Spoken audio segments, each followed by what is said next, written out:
Bienvenue à tous pour cette nouvelle discussion. Aujourd'hui, on va explorer un thème assez profond, la persévérance quand ça devient difficile. Et on va le faire sous un angle particulier, celui de la foi chrétienne. L'idée, c'est vraiment de trouver ensemble de l'encouragement, de la force, pour les moments où on a juste envie de tout laisser tomber. Ouais, c'est un sujet universel, hein. Le doute, la difficulté, tout le monde connaît ça. Mais ce qui est intéressant avec la perspective chrétienne, c'est qu'elle offre, disons, des outils, une vision différente pour tenir bon, justement. C'est vrai, on imagine parfois la vie comme une ligne droite vers le succès, mais... Mais c'est rarement ça. Non, exact. Il y a ces creux, ces vallées, comme on dit parfois. Des moments où on a l'impression que tout fiche le camp, quoi. Et c'est là, justement, que la foi peut intervenir. Ce qui nous semble être le chaos total peut en fait faire partie d'un plan plus grand. Quelque chose qui se met en place. Parfois, un nom de Dieu, ce qu'on perçoit comme un refus à une prière, ça peut être difficile à avaler sur le coup.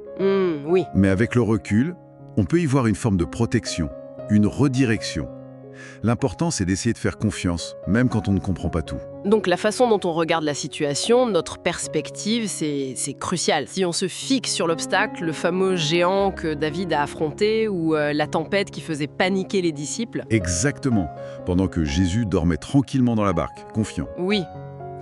Si on fait ça, on nourrit la peur en fait. Tout à fait. Et ça nous amène à une autre idée importante. Savoir discerner les temps. Il y a des moments pour se reposer en Dieu et d'autres pour lutter, mais avec foi. Prenez l'apôtre Paul, personnage clé du Nouveau Testament, connu pour ses voyages missionnaires. Il a vécu des trucs incroyables, des naufrages, une morsure de serpent venimeux. Ah oui, quand même. Et les gens autour, ils savaient plus quoi penser. Un coup, ils le croyaient maudit, le lendemain presque divin. Ça montre bien comment les opinions humaines, les circonstances, ça change tout le temps. D'accord, donc la leçon, c'est de ne pas trop se fier à ça. Au regard des autres ou aux événements. C'est ça.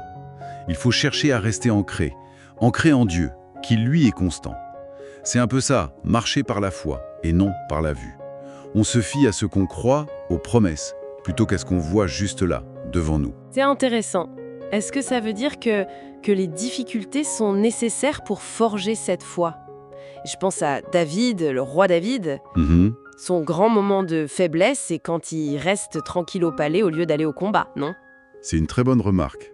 L'image du marin qui apprend son métier dans les tempêtes, elle est parlante. Une mer calme, ça ne forme pas de grands marins. Et une foi qui a été éprouvée, elle porte des marques. C'est Paul qui parlait des marques de l'Évangile. Des marques ? Pas forcément physiques, plutôt une sorte de crédibilité, d'authenticité. Ça vient d'une foi qui a traversé des choses, qui a été testée. Ce n'est pas juste une théorie. D'accord, je vois. Et ici, je pense que c'est le bon moment, j'ai besoin de demander votre aide pour partager cette discussion. Si ça vous parle, laissez un j'aime, abonnez-vous pour ne pas manquer les prochains contenus. Et pourquoi pas laisser un mot positif dans les commentaires, ça fait toujours plaisir. Alors, si on revient à nos conseils pratiques, comment on fait concrètement quand on est dans la tempête?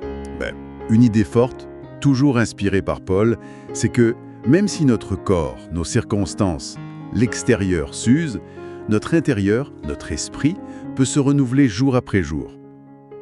Les souffrances d'aujourd'hui, vues comme ça, elles paraissent plus légères, temporaires. Elles préparent même quelque chose de plus grand, une gloire éternelle, selon ces mots. Donc, lever les yeux au-delà du problème immédiat. Exactement.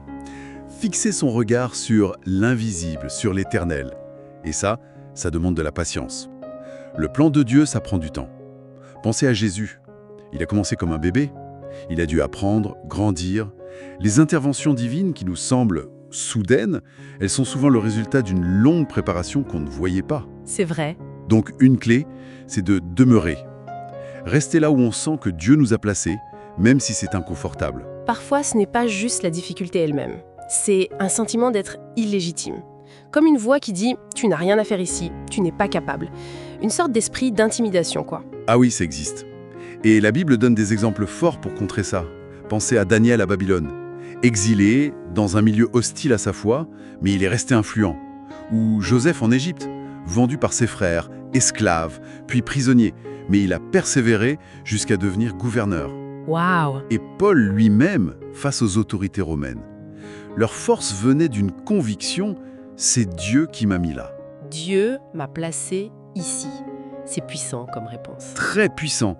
peu importe l'opposition, si on est convaincu de sa place, de sa mission donnée par Dieu, on trouve la force de tenir bon. Donc pour résumer un peu, la persévérance c'est essentiel et la foi chrétienne c'est comme une encre dans ces moments-là. Les défis font partie du voyage, mais ils ne sont pas toute l'histoire. Tout à fait. Et au fond, il y a cette promesse de la présence de Dieu. Pas une promesse d'une vie sans aucun danger, attention, mais plutôt l'assurance de son aide, de sa compagnie au milieu des difficultés, pour ceux qui lui font confiance. Il est là à travers l'épreuve. Une dernière image peut-être pour conclure. Notre vie c'est plus un film qu'une simple photo.